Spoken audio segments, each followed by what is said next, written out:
2024년 11월 17일 새벽 4시 32분 우크라이나 동부 전선에서 촬영된 27초짜리 영상이 제 모니터를 밝혔습니다. 화면 속에서 300달러짜리 FPV 드론이 급강하는 소리가 귓전을 찢었죠. 그리고 3초 후 280만 달러짜리 T-90M 전차가 화염에 휩싸였습니다. 전차 내부에서 터져나온 폭발음이 제 심장을 쥐어짜듯 울렸고 저는 손에 쥔 커피잔을 놓을 뻔했습니다. 그 순간 제 머릿속엔 단 하나의 생각만이 맴돌았죠. 탱크의 시대가 끝났습니다. 러시아 제5전차여단의 자랑이었던 T-90M 부대는 단 하루 만에 17대가 파괴됐습니다. 드론 제작 비용은 총합 5,100달러였죠. 4,760만 달러짜리 철갑군단이 동네 중고차 간만한 플라스틱 날개에 무너진 겁니다. 제가 20년간 연구해온 전통적인 전쟁 이론이 한순간에 뒤집어졌습니다. 펜타곤의 전략 보고서를 분석하던 중 충격적인 문장을 발견했습니다. 드론 한 대당 격추 비용이 드론 제작비의 340배에 달한다는 내용이었죠. 패트리어트 미사일 한 발이 400만 달러인데 격추 대상은 500달러짜리 드론이었습니다. 제 동료 에반스 대령은 한숨을 쉬며 말했습니다. 이세환, 우리가 알던 전쟁은 끝났어? 그런데 더 놀라운 일이 벌어졌습니다. 세계 각국이 드론 탐지 기술을 공개하기 시작했죠. 이스라엘의 아이언돔 레이더가 5km 탐지 거리를 자랑했습니다. 미국의 센티넬 레이더가 7km를 기록했죠. 그런데 한국의 K-레이더 테스트 결과가 공개되자 전 세계 군사 전문가들이 숨을 멈췄습니다. 13km였습니다. 베이징의 군사정보 분석실이 발칵 뒤집혔고 천밍이라는 정보 요원이 급히 서울행 비행기에 몸을 실었죠. 워싱턴에선 긴급 안보회의가 소집됐습니다. 제 휴대폰이 미친 듯이 울렸습니다. CNN, BBC와 NHK에서 동시에 인터뷰 요청이 쏟아졌죠. 지금 이 순간 전 세계의 시선이 한반도를 향하고 있습니다. 드론이 지배하는 새로운 전쟁의 시대, 그 열쇠를 한국이 주고 있다는 사실이 드러났기 때문입니다. 여기까지 보셨는데 아직 구독 안 누르신 거 아니죠? 구독, 좋아요는 무료인데 누르면 제 기분은 100억짜리 됩니다. 알림까지 켜두시면 제가 문 앞에서 띵동하고 인사드릴지도 몰라요. 댓글은 사랑입니다. 꼭 남겨주세요. 안녕하세요. 저는 군사분석가 이세환입니다. 2024년 12월 3일 오후 2시 제 사무실 모니터 6개가 동시에 붉은 화염으로 물들었습니다. 우크라이나 바흐무트 북쪽 17km 지점에서 실시간으로 전송되는 영상이었죠. 드론 때 347대가 마치 검은 메뚜기처럼 하늘을 뒤덮는 광경에 제 등골이 서늘해졌습니다. 포탄이 터지는 굉음이 스피커를 통해 전해질 때마다 제 심장이 덩달아 요동쳤죠. 그 순간 저는 깨달았습니다. 이건 단순한 전투가 아니라 새로운 전쟁 패러다임의 시작이었다는 걸요. 러시아 Z-12기계와 모 병여단의 T-72B3 전차 12대가 일렬로 전진하고 있었습니다. 전차장들은 아직 위협을 감지하지 못한 듯 했죠. 하지만 제 눈엔 보였습니다. 고도 200m 상공에서 맴도는 드론들의 불길한 움직임이요. 첫 번째 드론이 급강하를 시작했습니다. 시속 180km로 떨어지는 드론의 프로펠러 소리가 점점 커졌죠. 전차 포탑 해치가 열려 있었습니다. 치명적인 실수였죠. 드론이 정확히 그 틈을 파고들었습니다. 1.2초 후 전차 내부에서 섬광이 터져나왔습니다. 포탄 유폭이었죠. 125포탄 22발이 연쇄 폭발하면서 50톤짜리 전차가 종이처럼 찢어졌습니다. 제가 숨을 고를 틈도 없이 두 번째, 세 번째 드론이 연달아 낙하했습니다. 전차병들의 비명이 무전기를 통해 흘러나왔죠. 누군가 러시아어로 보이지 않아, 아무것도 보이지 않아라고 외쳤습니다. 그 목소리에 담긴 공포가 제 가슴을 짓눌렀죠. 7분 23초 만에 모든 게 끝났습니다. 12대의 전차가 모두 불타고 있었죠. 검은 연기가 하늘을 뒤덮었습니다. 드론들은 유유히 귀환하고 있었고요. 제작비 4,200달러의 드론이 3,360만 달러의 전차 부대를 전멸시킨 겁니다. 저는 떨리는 손으로 분석 보고서를 작성하기 시작했습니다. 그때 미 국방부의 에반스 대령에게서 긴급 전화가 왔습니다. 이세환, 방금 영상 봤나? 이건 게임 체인저야. 이제 전쟁의 룰이 완전히 바뀌었어. 에반스의 목소리가 떨리고 있었죠. 30년 경력에 노련한 군인이 이렇게 동요하는 모습은 처음이었습니다. 저는 화면 속 불타는 전차들을 바라보며 중얼거렸습니다. 이제 누가 먼저 탐지하느냐의 싸움이야. 드론을 먼저 발견하는 쪽이 살아남는 거지. 중국 군사과학원의 왕 박사가 보낸 메시지가 화면에 떴습니다. 전차 시대의 종말을 보고 있다라는 내용이었죠. 이스라엘 모사드의 정보 분석관도 비슷한 메시지를 보내왔습니다. 전 세계가 같은 결론에 도달하고 있었죠. 바로 그 순간 한국국방과학연구소의 박유진 연구원에게서 메일이 도착했습니다. 이 박사님, 우리가 개발한 K-레이더 테스트 영상입니다. 꼭 보셔야 할 것 같아요. 영상을 열어본 저는 경악했습니다. 13km 거리에서 참새만 한 드론을 포착하는 레이더 화면이었죠. 이스라엘 최신 레이더의 2.6배 성능이었습니다. 제 손이 떨렸습니다. 한국이 드론 전쟁의 해답을 찾았다는 확신이 들었죠. 2024년 12월 7일 오전 9시 미국 국방부 5층 특별 브리핑룸에 23개국 군사대표단이 모였습니다. 형광등 불빛이 만들어내는 날카로운 그림자들이 긴장감을 더했고 에어컨이 내뿜는 차가운 바람이 제 목덜미를 스쳤죠.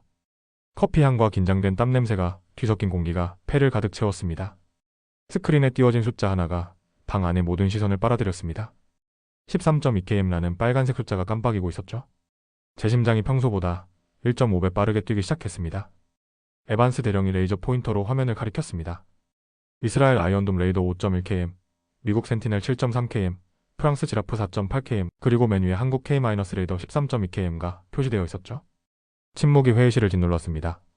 더 놀라운 건 다음 슬라이드였습니다. AI 기반 식별 정확도 테스트 결과가 공개됐죠. K-레이더는 참새, 비둘기, 갈매기와 드론을 98.7% 정확도로 구분했습니다. 날개짓의 주파수 차이, 비행 패턴의 미세한 변화, 열 신호의 분포까지 실시간으로 분석한다는 설명이 이어졌죠. 독일 대표단의 슈미트 장군이 안경을 벗고 눈을 비볐습니다. 믿기지 않는다는 표정이었죠. 박유진 연구원이 보낸 테스트 영상이 재생되기 시작했습니다. 경기도 파주의 실험장에서 촬영된 영상이었죠.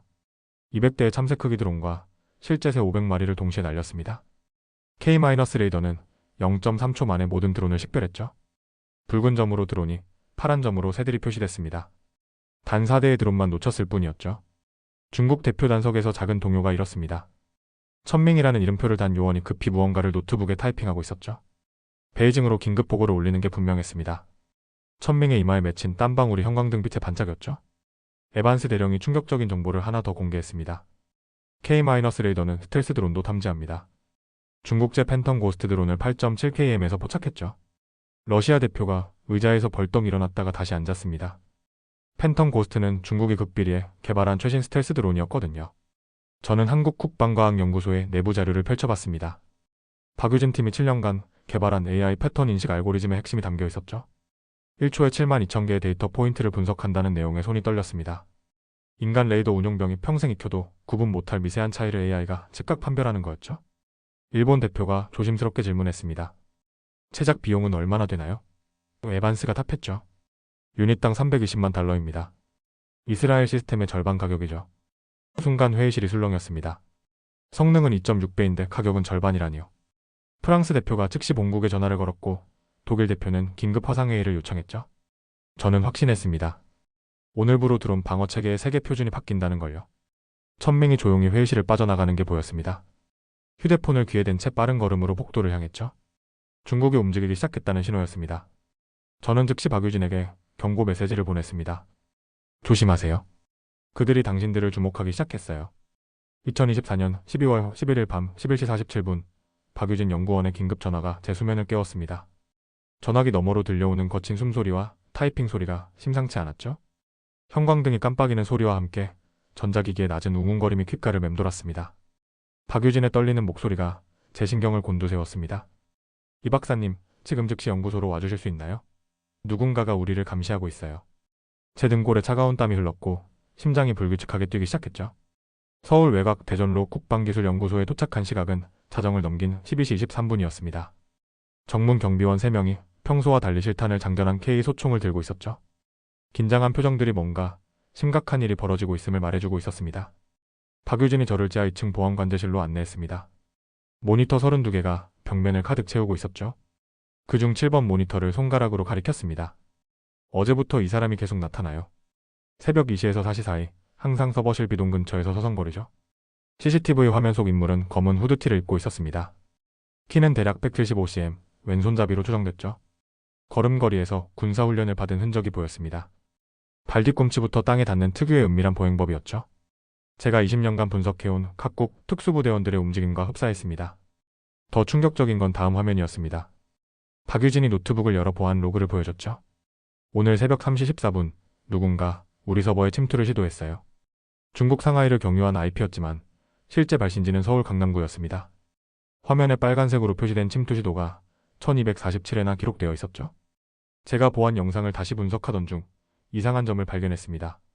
후드티 인물이 오른쪽 주머니에서 뭔가를 꺼내는 장면이었죠. 화면을 확대하자 소형 전파 수신기가 보였습니다. 중국 군사정보부가 사용하는 팬더 I라는 모델이었죠. 천밍의 부하가 분명했습니다. 박유진의 손이 떨리고 있었습니다. K-레이더의 소스 코드가 이 서버에 있어요. 만약 뚫린다면 박유진의 말을 제가 끊었죠. 그럼 중국이 2년 안에 복제품을 만들겠죠? 아니 어쩌면 1년이면 충분할 겁니다. 갑자기 경보음이 울렸습니다. 실시간 CCTV 화면에 검은 복면을 쓴 인물 3명이 동시에 나타났죠. 동쪽 담장, 서쪽 주차장, 북쪽 환기구 쪽에서 각각 접근하고 있었습니다. 조직적인 침투 작전이었죠. 저는 즉시 국가정보원 대테러팀에 연락했습니다. 하지만 도착까지 최소 15분이 걸린다는 답변이 돌아왔죠. 박유진이 급히 키보드를 두드렸습니다. 비상 프로토콜 발동. 모든 데이터를 국방부 백업 서버로 전송 중입니다. 11번 모니터에 충격적인 장면이 포착됐습니다. 침입자 중 한 명이 전자기 펄스 장비를 꺼내들었죠. 서버실 보안 시스템을 무력화시킬 작정이었습니다. 제 이마에 식은땀이 흘렀습니다. K-레이더 기술이 적의 손에 넘어가는 순간 한국이 가진 유일한 우위가 사라지는 거였죠. 박유진이 마지막 엔터키를 누르며 외쳤습니다. 전송 완료. 하지만 물리적 서버는 그 순간 건물 전체가 암흑에 빠졌습니다. 정전이었죠. 침입자들이 움직이기 시작했습니다. 2024년 12월 15일 오전 6시 베이징발 극비 문서가 제 암호화된 이메일에 도착했습니다. 발신자는 익명이었지만 중국 내부 고위정보원임이 분명했죠. 첨부 파일을 열자 146페이지짜리 통일작전 계획서가 화면을 가득 채웠습니다. 제목 아래 빨간 글씨로 이 시간 내 대만 완전 점령이라고 적혀 있었고 제 손가락이 마우스 위에서 얼어붙었습니다. 문서를 읽어 내려가면서 제 호흡이 점점 가빠졌죠. 커피잔을 쥔 손이 미세하게 떨려서 검은 액체가 책상 위로 흘렀습니다. 작전 개시 시각은 새벽 4시 30분으로 설정되어 있었습니다. 동시다발적으로 1200발의 DF-21D 탄도미사일이 대만 전역을 타격한다는 내용이었죠. 타이베이 총통부, 가오슝 해군기지, 타이중 공군기지가 첫 표적이었습니다. 15분 안에 대만의 지휘체계를 완전히 마비시킨다는 계획이었죠. 하지만 제 눈엔 치명적인 허점들이 보였습니다. 대만 해안선 246km 중 실제 상륙 가능 지역은 29.5km, 겨우 12%에 불과했죠. 나머지는 50m 높이의 절벽이거나 갯벌지대였습니다. 중국 해병대 7만 명이 그 좁은 해변으로 몰려든다. 제2차 세계대전 노르망디보다 더 끔찍한 살육전이 벌어질 게 뻔했습니다. 더 큰 문제는 실전 경험이었죠. 중국군이 마지막으로 실전을 치른 건 1979년 베트남 전쟁이었습니다. 45년간 단 한 번도 대규모 상륙작전을 해본 적이 없었죠.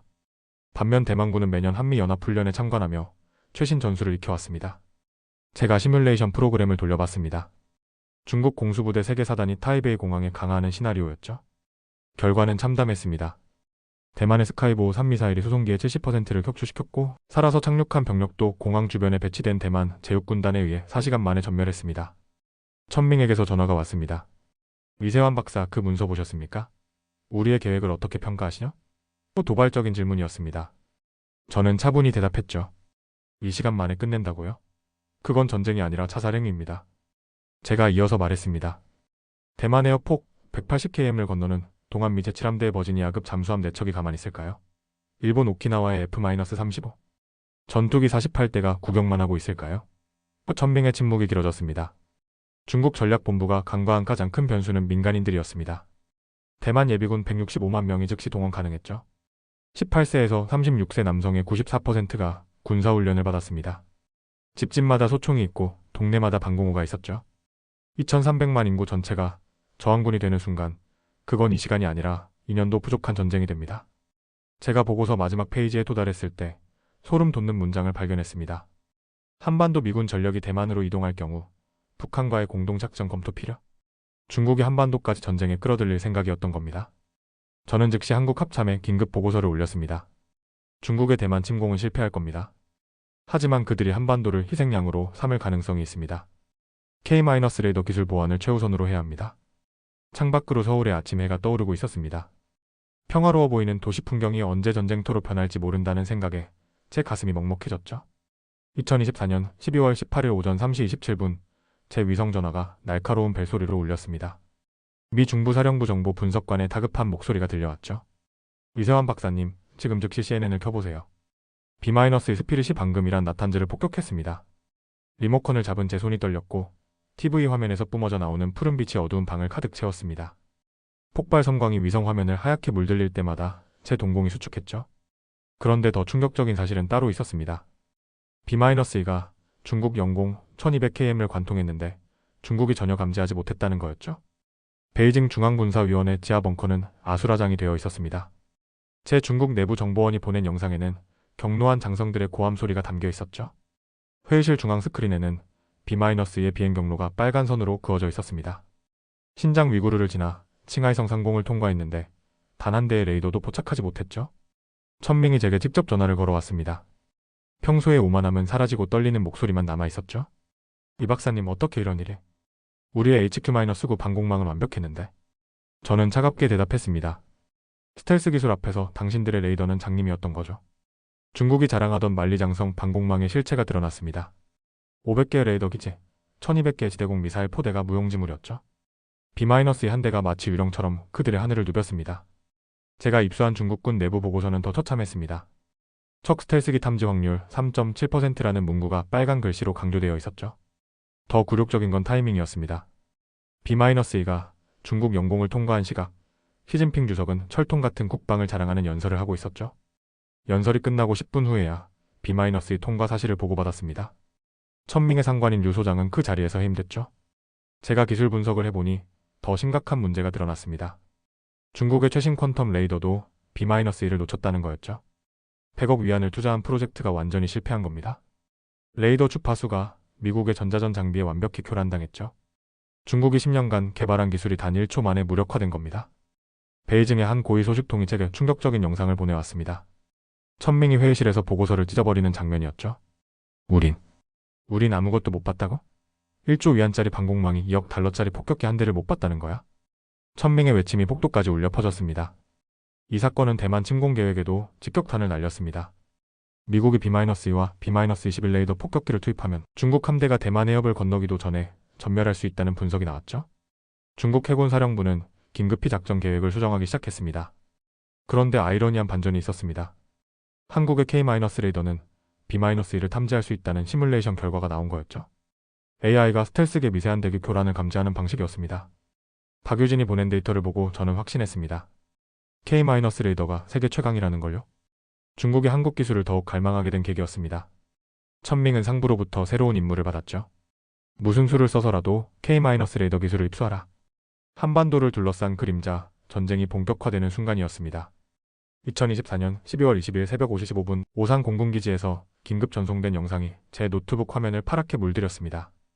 F-35의 전투기 24대가 동시에 이륙하는 장면이었는데 엔진 소음이 스피커를 통해 전해질 때마다 제 고막이 찢어질 듯 아팠죠. 활주로 위에서 피어오르는 열기가 화면 너머로도 느껴졌고 제 손바닥에는 식은땀이 흥건했습니다.